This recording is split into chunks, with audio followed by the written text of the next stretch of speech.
Good morning, everyone. I want to show us an easier way to fill in blanks instead of doing this.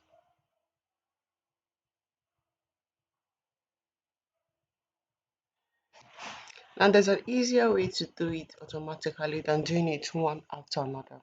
Firstly, click on Ctrl A to highlight all your cells. Press Function F5.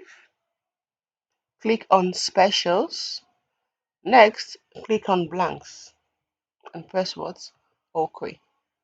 Now we have to call in the formula. We call in equals to and press up. Now we've highlighted that cell, the first cell, then Mary. Next, press Ctrl Enter, and the entire blank cells will be filled. Thank you for watching.